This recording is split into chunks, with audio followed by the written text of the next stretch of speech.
Students, good evening. और अब हम पुक्सिनिया की लाइफ साइकिल करवा रहा हूँ। एस्कोमाइस्टिस ग्रुप में आती है, जो है बेस्डोमाइस्टिस ग्रुप में आती है। पुक्सिनिया की लाइफ साइकिल करा रहा हूँ। इससे ब्लैक रस्ट होती है और रस्ट बन जाएगी। किसमें आती है? बेस्डोमाइस्टिस में।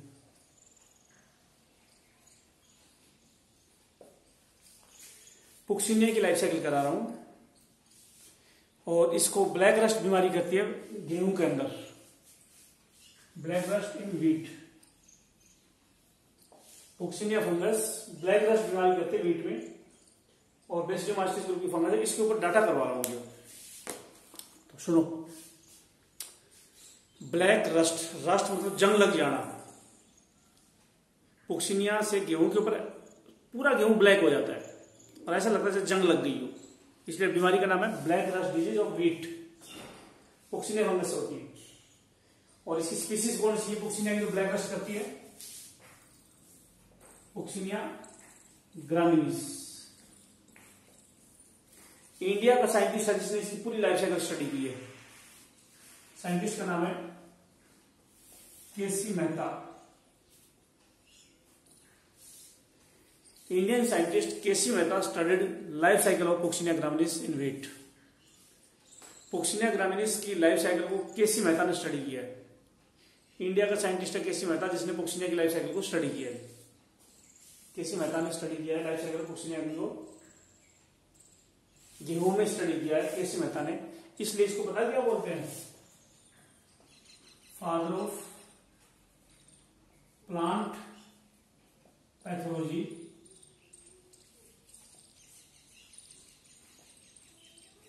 या फंगल पैथोलॉजी इन इंडिया।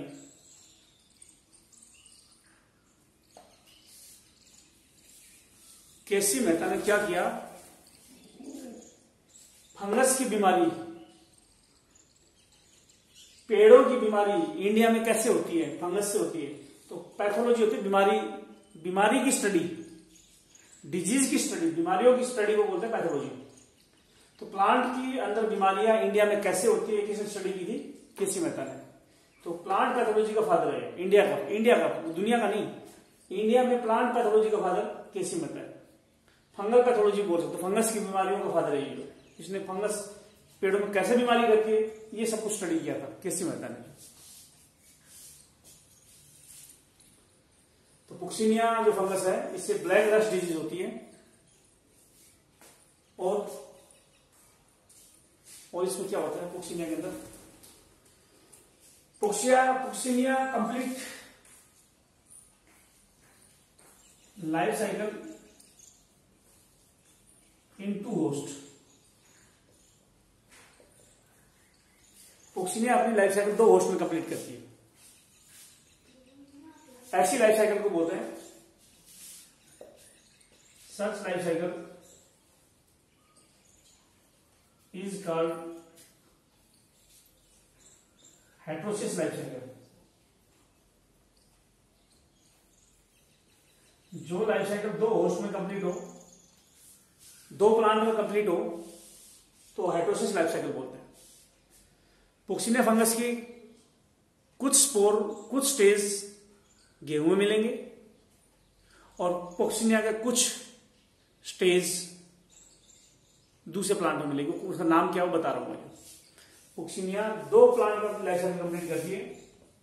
एक प्लांट है व्हीट, दूसरा है barberry. Puccinia complete its life cycle in 2 host. One plant is wheat and another plant is barberry. 2 plant में अपनी लाइफ साइकिल कंप्लीट करता है पुक्सिनिया। इसलिए ऐसी लाइफ साइकिल को बोलते हैं हेटेरोसिस लाइफ साइकिल बोलते हैं। दूसरा, ये मान लो गेहूं का पेड़ है, ये व्हीट का प्लांट है और ये प्लांट मान लो बारबेरी का है।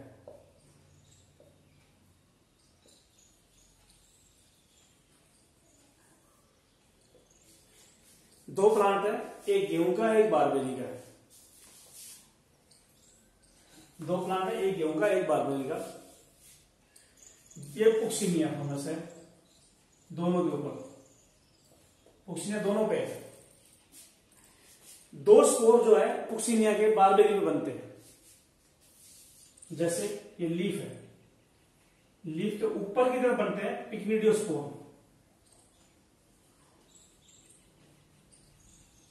और लीफ के नीचे की तरफ बनते हैं एक्सियोस्पोर।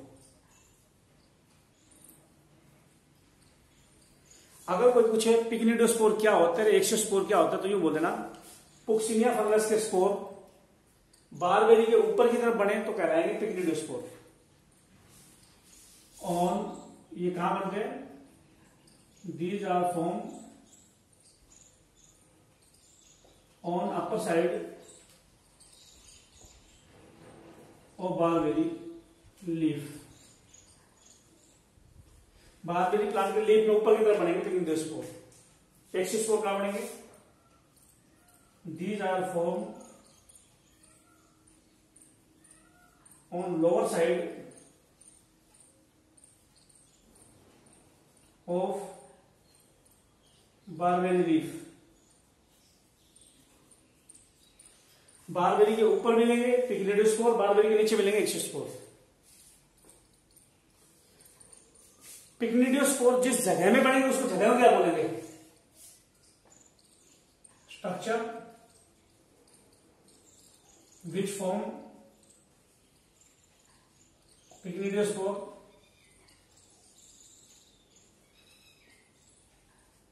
पिक्निडियोस्पोर जहां बनेंगे उस स्ट्रक्चर को बोलोगे इज कॉल्ड पिक्निडियल कप।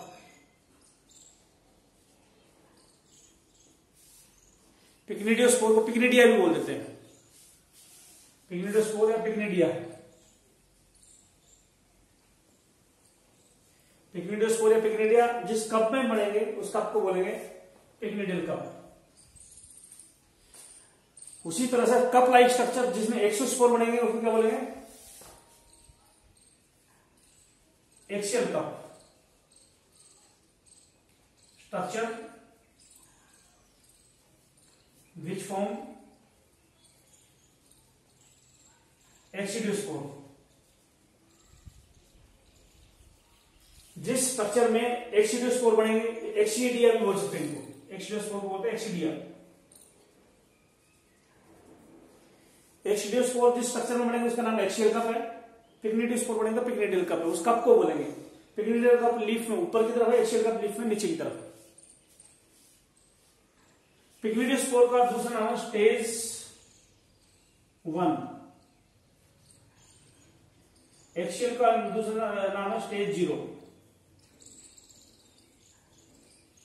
किस स्पोर को हम बोलते हैं स्टेज 0 स्पोर? एक्सियोस्पोर, इसको बोलेंगे स्टेज 0 स्पोर। पिक्निडियोस्पोर क्या बोलोगे? Stage 1 spore.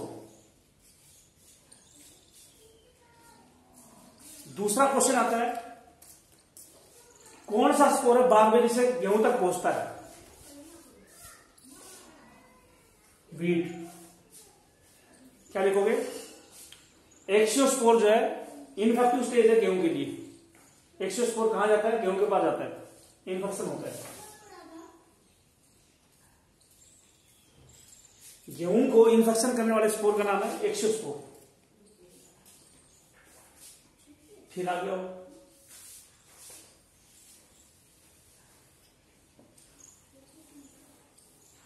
अब आ जाओ, वैसे नाम याद रखते हैं। ऊपर की तरफ है पिक्निडियोस्पोर,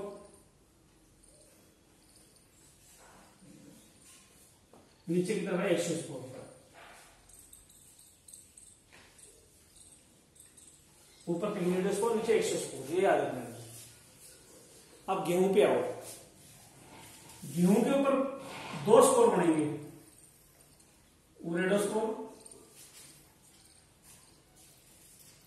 और टिलेटोस्पोर। टिलेटोस्पोर को टीलिया भी बोल देते हैं। दो स्पोर बताओ जो पुक्सिनिया गेहूं के ऊपर बनाती है। रटने का है बेटा, जो है स्पोर का नाम बहुत मुश्किल है। पहले स्पोर के नाम याद रटो, रटे मारो, याद करो जो कौन सा स्पोर किधर जा रहा है ये याद करना है। दो स्पोर बताओ पुक्सिनिया की जो बनते हैं गेहूं के ऊपर बनते हैं, उरेडो और टिलेडो।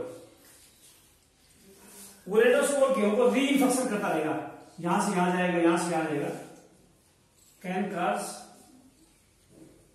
री इन्फेक्शन। और ये रेड कलर के होते हैं।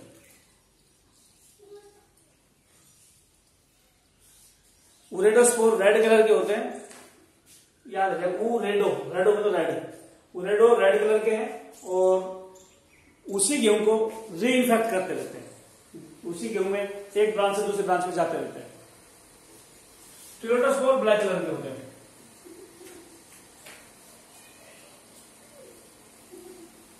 यानी गेहूं जो ब्लैक होता है, किस स्पोर की वजह से गेहूं ब्लैक है? टिलेडो स्पोर की वजह से। फिर एक स्पोर है मिट्टी में आ जाएगा, उस स्पोर का नाम है बेसिडो स्पोर।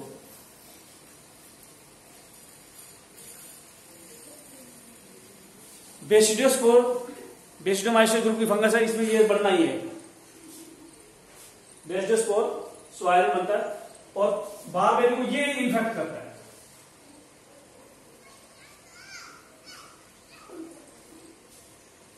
बारबेरी से गेहूं के पास कौन सा गया था? बारबेरी से गेहूं के पास गया था एक्सोस्पोर। लेकिन गेहूं से बारबेरी में कौन सा है? गेहूं से बारबेरी पर आया है बेसिडोस्पोर, बारबेरी से गया है एक्सोस्पोर। तो गेहूं को इन्फेक्ट कर रहा था एक्सोस्पोर, बारबेरी को इन्फेक्ट कर रहा है बेसिडोस्पोर। तो ये मैंने कहा फर्स्ट स्टेज थी, ये जीरो थी।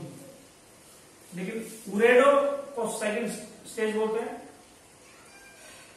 टिलेडो को बोलेंगे स्टेज थर्ड और बेसिडोस्पोर को बोलेंगे स्टेज फोर्थ।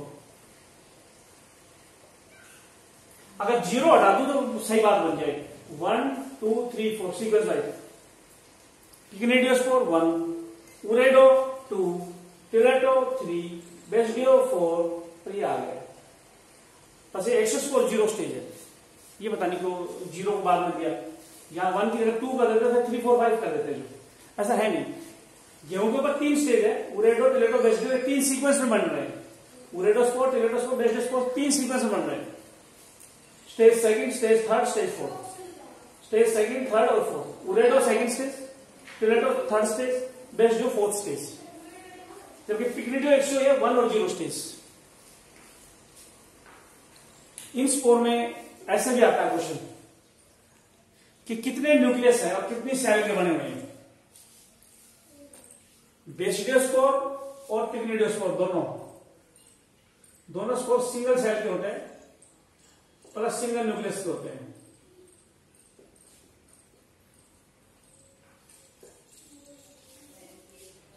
बेसिडो स्पोर और पिग्नेडियो स्पोर एक सेल के होते हैं और एक सेल में एक ही न्यूक्लियस होता है।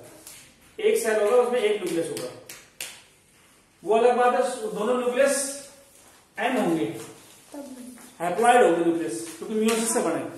मियोसिस से जो चीज बनती है वो हैप्लॉइड होती है।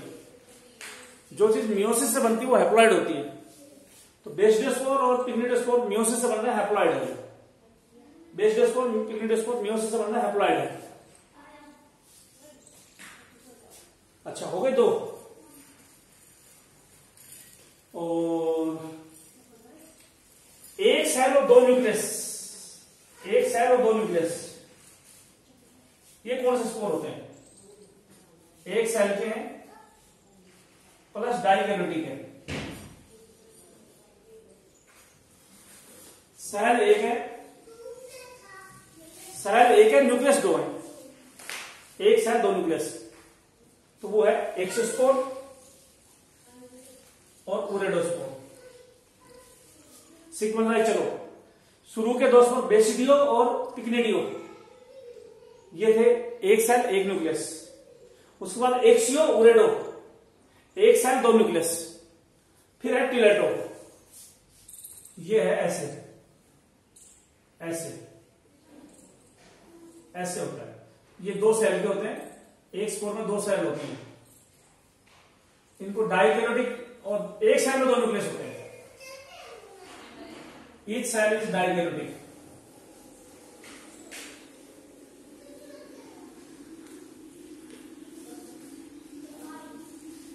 बेसिडियो से बना था पिग्निडियो। दोनों स्पोर, बेसिडियो स्पोर मियोसिस से बनता है, इसलिए दोनों स्पोर एक सेल एक न्यूक्लियस के। एक्सियोस्पोर, ओरेडोस्पोर, दोनों स्पोर एक सेल के और 2 न्यूक्लियस के। लेकिन 2 सेल का स्पोर है टिलेडोस्पोर। टिलेडोस्पोर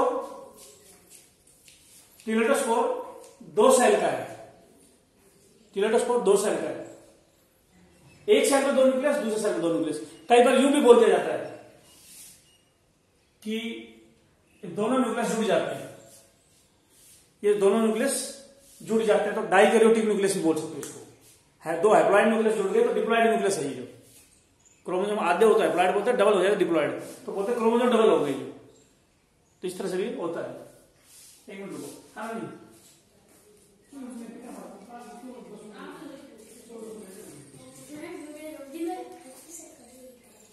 तो ये थे पुक्सिनिया की लाइफ साइकिल। जो लाइफ साइकिल को 3 कैटेगरी में बांट सकते हैं। जो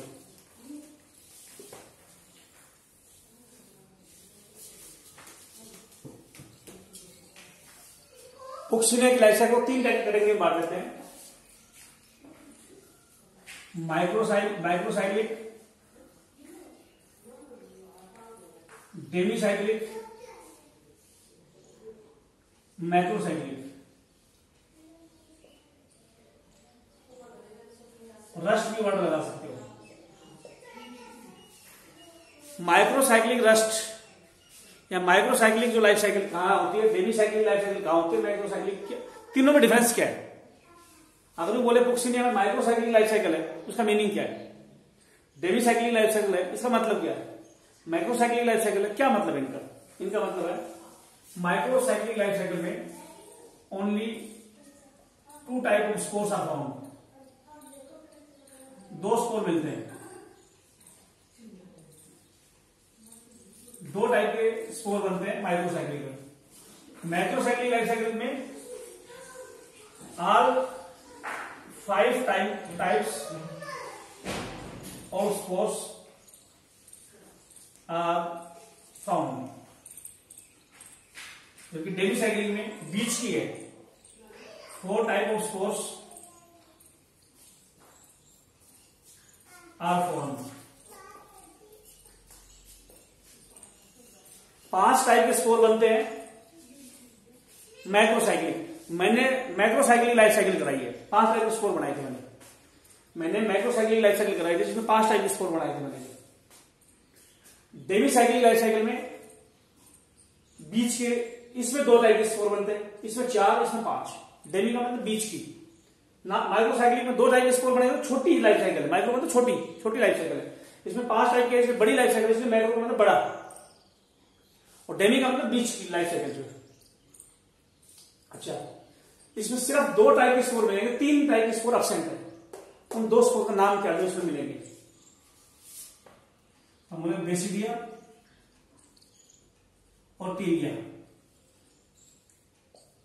बेसिडियोस्पोर और टीलियोस्पोर, ये 2 स्पोर मिलेंगे सिर्फ माइक्रोसाइक्लिक लाइफ साइकिल में। 2 टाइप के स्पोर मिलेंगे, बेसिडिया और टीलिया। और 4 टाइप के स्पोर मिलेगा। कौन सा स्पोर नहीं मिलेगा? हम बोले उरेडोस्पोर एब्सेंट है, वो सारे मिल जाएंगे। उरेडोस्पोर एब्सेंट है। तो ये लाइफ साइकिल थी पुक्सिनिया की, जो अभी कंप्लीट हो गई है। जो है अगला टॉपिक लेऊंगा मैं, जो है ये लाइफ साइकिल का था पुक्सिनिया का।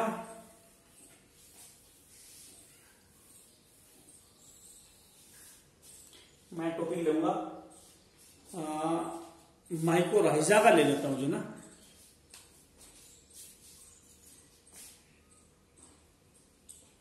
माइकोराइजा। माइकोराइजा फंगस और रूट साथ रहे तो माइकोराइजा बोलते हैं। Association of root and fungi. Fungus root के ऊपर साथ मिले, फंगस और रूट साथ रहे तो माइकोराइजा बोलते हैं। माइको का मतलब माइको मतलब फंगस, राइजा का मतलब रूट। फंगस रूट को माइकोराइजा बोलते हैं। माइकोराइजा कहां कहां मिल सकती है? लीवरवोट, पेड़ का नाम है लीवरवोट। लीवर जैसे पेड़, ब्रायोफाइटा की टाइप है। अभी नाम याद रखो जो, अभी ब्रायोफाइटा एडोफाइटा अगले प्लांट के नंबर पढ़ेंगे सब कुछ। लीवरवोट पेड़ का नाम है। फर्न पेड़ का नाम है। जिम्नोस्पर्म, क्रोप, इन सब पेड़ों में माइकोराइजा मिल सकती है। लीवरवोट लीवर जैसा पेड़, फर्न, जिम्नोस्पर्म और फसले, इन सब के अंदर माइकोराइजा मिलता है। इन सब के अंदर माइकोराइजा मिलता है। प्लांट का नाम ऑर्चिड। ऑर्चिड पेड़ फूल वाले पेड़ है, फ्लोरिंग फूल वाले पेड़ है ऑर्चिड। काफी ब्यूटीफुल फूल होते हैं और मोनोकोट होते हैं जो ऑर्चिड। दुनिया के सबसे छोटे बीज इन्हीं के होते हैं, स्मॉलेस्ट सीड ऑर्चिड भी होते हैं। ऑर्चिड, इसके अलावा Pinus, birch, orchid, Pinus, birch, ये पेड़ों के नाम है। इन सब पेड़ों में माइकोराइजा मिलता है। पाइनस, ऑर्चिड, बिर्च, ये सारे पेड़ है, इनमें ये पेड़ों के नाम है सारे। इन सब में फंगस मिलती है, माइकोराइजा मिलता है। जिस रूट पे माइकोराइजा मिलेगा उस पे root hair and root cap absent मिलेंगे।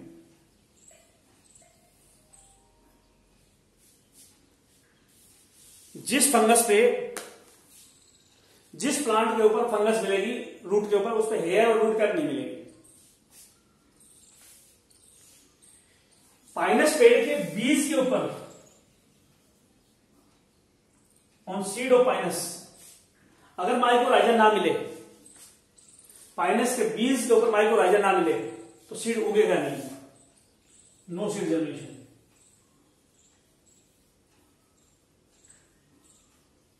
No seed generation. एक माइकोराइजा एब्सेंट, एक फंगस एब्सेंट।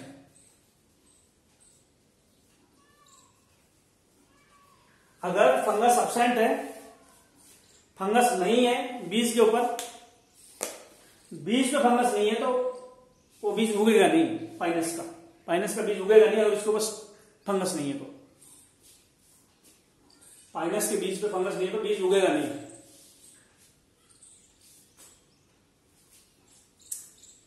दूसरा, माइकोराइजा जो है ये रूट है। रूट के अंदर ये सेल है।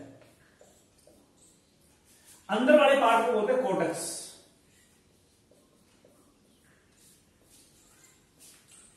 रूट का अंदर वाला पार्ट कोर्टेक्स है। ये फंगस है, ये फंगस है, ये अंदर चली गई फंगस। फंगस रूट के सरफेस में भी होती है और रूट के अंदर भी होती है। क्या बोलेंगे?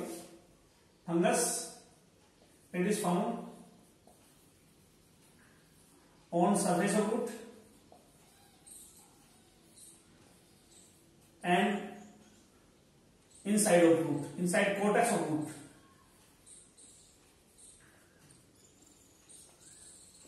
कोर्टेक्स किनारे का हिस्सा होता है, किनारे का हिस्सा होता है कोर्टेक्स। फंगस रूट के सरफेस पर मिलती है, फंगस कोर्टेक्स के अंदर भी मिलती है।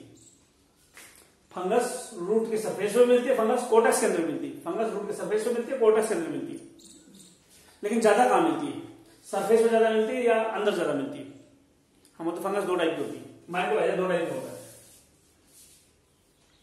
एक्टोमाइक्रोराइजा, एंडोमाइक्रोराइजा।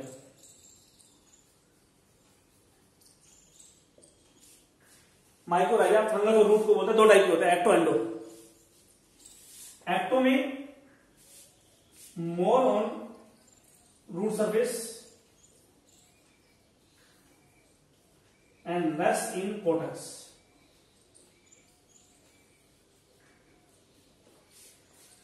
एक्टोमाइक्रोराइजा में, एक्टो मतलब बाहर, माइक्रो मतलब फंगस, फंगस बाहर जाता है, नाम से मालूम पड़ रहा है। एक्टो मतलब फंगस, माइक्रो मतलब फंगस, एक्टो मतलब बाहर। एक्टोमाइक्रोराइजा में फंगस बाहर ज्यादा मिलेगी, अंदर कम मिलेगी। एक्टोमाइक्रोराइजा में फंगस बाहर ज्यादा मिलेगी, अंदर कम मिलेगी। एंडो में उल्टा है, एंडो में फंगस अंदर ज्यादा मिलेगी, एंडो मतलब अंदर, फंगस मोर इन कोर्टेक्स। अंदर का कोर्टेक्स है उसमें अंदर ज्यादा मिले तो एंडोमाइक्रोराइजा, बाहर ज्यादा मिले तो एक्टोमाइक्रोराइजा। फंगस अंदर घुसती कैसे, फंगस अंदर जाती कैसे है? तो हम बोलेंगे फंगस एंजाइम डालती है और प्लांट की रूट की सेल को तोड़ देती है। Fungus break down the root of root cell, root की सेल को तोड़ देगी फंगस और अंदर चली जाएगी। फंगस सेलों के बीच में भी मिल सकती है, ये फंगस सेलों के बीच में, और ऐसा भी हो सकता है फंगस सेल के अंदर चली जाएगी। फंगस रूट की सेल के अंदर भी जा सकती है, सेलों के बीच में भी रह सकती है, डिपेंड करेगा न्यूट्रिएंट कहां है। If nutrients are found in between cell, ये सेल है, न्यूट्रिएंट यहां है, ये न्यूट्रिएंट है, तो फंगस यहीं से फूड लेगी, अंदर नहीं जाएगी। अगर न्यूट्रिएंट इन सेलों के बीच में है, then fungus take food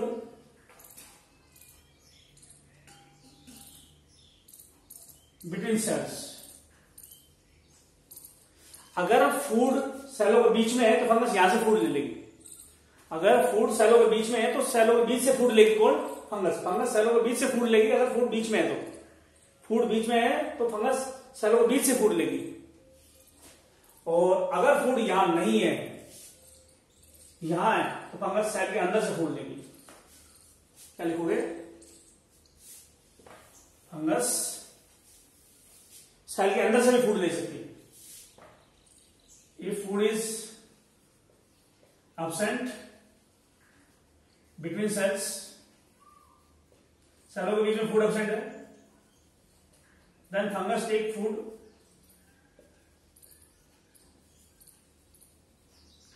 from inside of cell.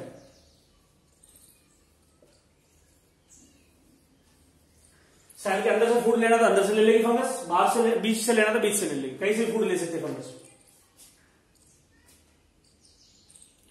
Fungus की शेप अलग अलग होती है। ऐसे आलू जैसी होगी तो ट्यूबर्स बोलते हैं, ट्यूबर्स शेप। गोल होगी तो नोडुलेटेड बोल देते हैं। या ऐसे हो सकती है ब्रांच तो कोरोलॉइड बोलेंगे।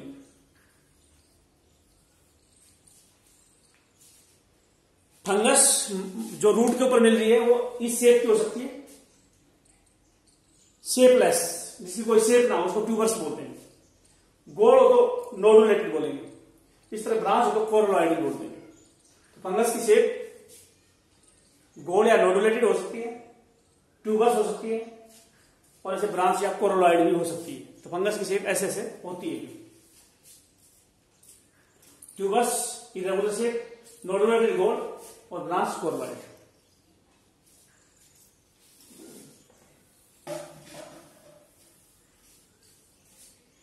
तो दो तुम बोलोगे फंगस कौन सी ग्रुप की है? फंगस किस ग्रुप की है जो माइक्रोराइजा के ऊपर मिलती है? रूट पे मिलने वाली फंगस का कौन से ग्रुप की है? तो हम बोलेंगे कि फंगस बेसिडोमाइस्टिस हो सकती है, जाइगोमाइस्टिस हो सकती है।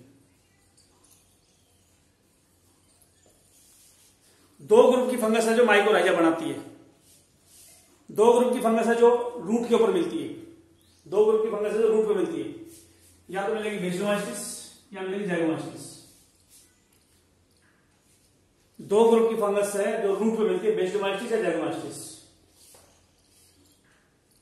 दो ग्रुप की फंगस है जो रूट पे मिलती है, बेसिडोमाइस्टिस और जाइगोमाइस्टिस। हम बोलेंगे बेसिडोमाइस्टिस मिलती है एक्टोमाइकोराइजा के अंदर, और जाइगोमाइस्टिस ग्रुप की फंगस मिलती है एंडोमाइकोराइजा में।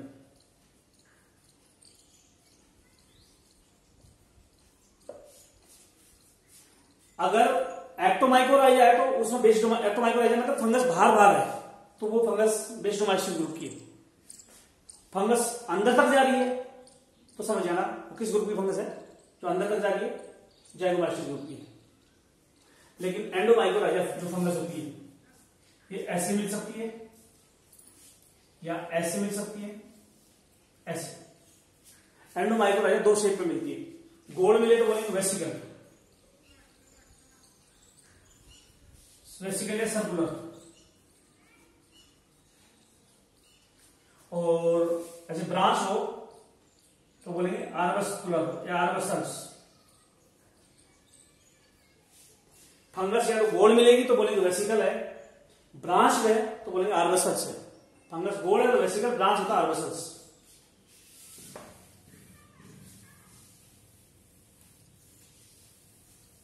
फंगस गोल है तो वेसिकल, ब्रांच होता है आर्बसल्स।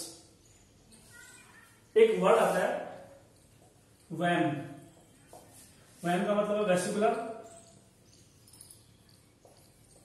आर्बस्कुलर, माइकोराइजा।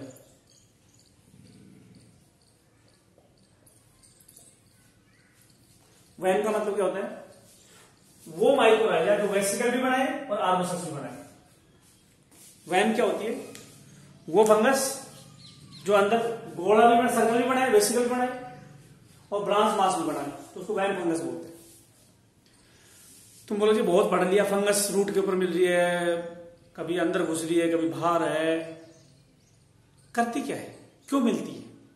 अगर फंगस ना मिले रूट के ऊपर तो क्या हो जाएगा? फंगस रूट पे कर क्या रही है? तो फंक्शन ऑफ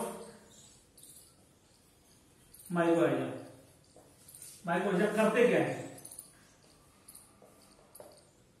पहले वाटर सप्लाई, जैसे ये रूट है, वाटर सप्लाई।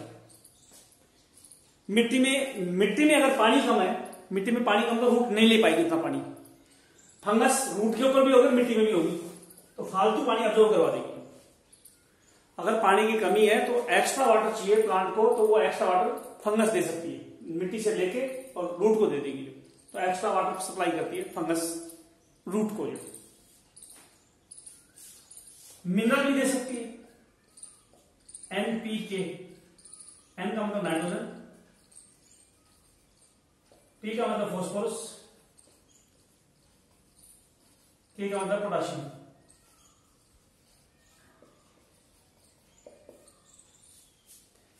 तीन मिनरल है, N का मतलब नाइट्रोजन, P का मतलब फॉस्फोरस, K मतलब पोटाशियम।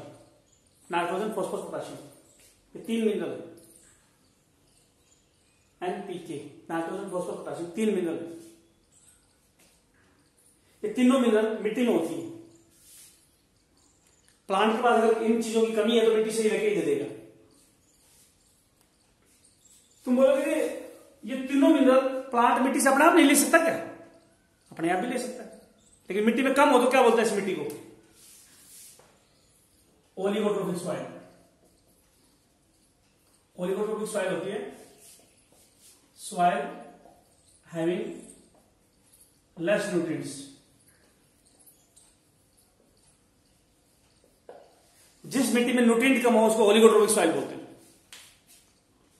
जिस मिट्टी में न्यूट्रिएंट कम हो ओलिगोट्रोपिक सॉइल, उस मिट्टी में पेड़ जिंदा नहीं रहेगा। न्यूट्रिएंट कम है, ले नहीं पाएगा मिट्टी से। मिट्टी में न्यूट्रिएंट कम है, पेड़ ले नहीं पाएगा। मिट्टी में न्यूट्रिएंट कम है तो ले नहीं पाएगा, तो वो न्यूट्रिएंट कैसे लेगा? ये फंगस लेगी। तो जिस मिट्टी में न्यूट्रिएंट कम है, ये कम है एनपीके, वहां पे फंगस कम न्यूट्रिएंट को भी लेकर पेड़ को दे देगी। तो इस तरह से हम बोलते हैं एक्स्ट्रा न्यूट्रिएंट फंगस देती है प्लांट को। फंगस प्लांट को एक्स्ट्रा न्यूट्रिएंट देती है। ग्रोथ हार्मोन्स,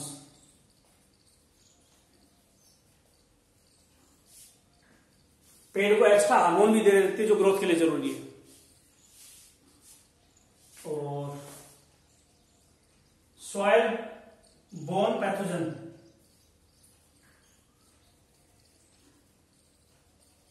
उनको किल कर देती है। मिट्टी में अगर बीमारी करने वाली चीज है उसको मार देगी। फंगस मिट्टी में बीमारी करने वाली चीज है, पेड़ को बीमारी कर सकती है वो फंगस, मतलब वो जो माइक्रोब, कुछ माइक्रोब है जो बीमारी कर सकता है पेड़ को, तो ये फंगस क्या करेगी? मिट्टी में माइक्रोब है जो पेड़ को मार सकते हैं। मिट्टी में माइक्रोब है जो पेड़ को बीमार कर सकते हैं, तो फंगस उन माइक्रोब को मार देगी, तो उस बीमारी से पेड़ बच जाएगा। सॉइल में जो पैदा हो रखे पैथोजन उनको मार देती है माइकोराइजा, फंगस, जिससे पेड़ बीमार नहीं होगा। तो इस तरह से ये टॉपिक माइकोराइजा का टॉपिक था जो है। अगला टॉपिक माइकोराइजा के बाद में आता है। माइकोराइजा का टॉपिक था एक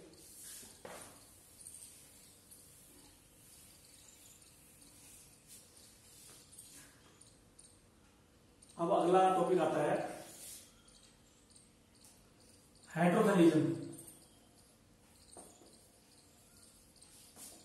इसकी डिस्कवरी की थी ब्लैक्सली ने। ब्लैक्सली ने फंगस, किस फंगस में डिस्कवर की थी? म्यूकोरेल। क्या होती है बताता हूं। म्यूकोरेल फंगस में हेटेरोथैलिज्म डिस्कवर हुआ था। क्या होती है हेटेरोथैलिज्म? ब्लैक्सली ने एक स्पोर डाला इनका, म्यूकोरेल का, ये स्पोर डाल दिया, इससे पूरा हाइफा बन गया। एक स्पोर डाला था, सिंगल स्पोर, एक स्पोर डाला, पूरा माइसिलियम बन गया। पता है क्या मिला? इससे दो टाइप के गैमेट बने, मेल गैमेट और फीमेल गैमेट। मेल गैमेट बने, फीमेल गैमेट बने, और जुड़ के जाइगोट बन गया और नया फंगस आ गया। एक स्पोर लिया था, उससे एक माइसिलियम था, उसी से दो गैमेट बढ़ गए और जुड़ गए। तो ऐसी फंगस को क्या बोलना चाहिए? मेल गैमेट और फीमेल गैमेट दोनों खुद नहीं बना दिए, हम बोलेंगे हर्माफ्रोडाइट। इसको होमोथैलिज्म भी बोल देते हैं।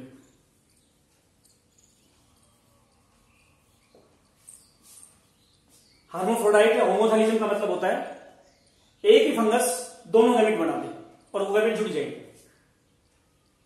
तो हर्माफ्रोडाइट या बाइसेक्सुअल फंगस उस फंगस को बोलते हैं जो दोनों गैमेट खुद बनाती है, मेल गैमेट भी फीमेल गैमेट भी जुड़ जाते हैं। ऐसा हर्माफ्रोडाइट म्यूकोर फंगस में भी मिला है, म्यूकोर फंगस में भी, और राइजोपस फंगस की सेक्सुअल स्पीसीज में भी मिला है।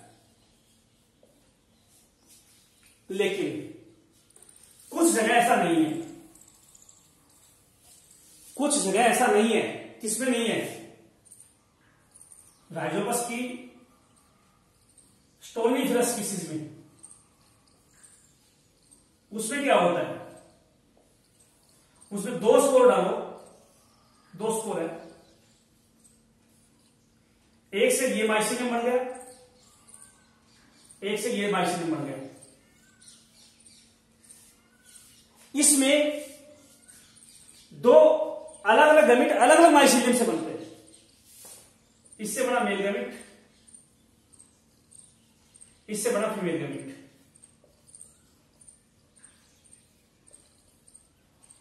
मतलब एक माइसीलियम के दो गैमेट जुड़ नहीं रहे, दो अलग अलग माइसीलियम के गैमेट जुड़ रहे हैं। जब दो गैमेट अलग अलग माइसीलियम से बने उसको हाइड्रोथैलिजम बोलते हैं। हाइड्रोथैलिजम का मतलब होता है two gametes from two spores का टू माइसीलियम।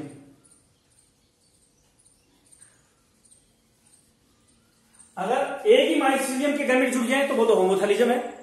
दो माइसीलियम के अलग अलग माइसीलियम से दो गैमेट बने, एक से मेल गैमेट एक फीमेल गैमेट, वो जुड़े तो हाइड्रोथैलिजम है। हाइड्रोथैलिजम का मतलब दो गैमेट अलग अलग माइसीलियम से बने, दो गैमेट अलग अलग माइसीलियम से बने तो वो हाइड्रोथैलिजम है, और दो गैमेट एक ही माइसीलियम से बने तो होमोथैलिजम है।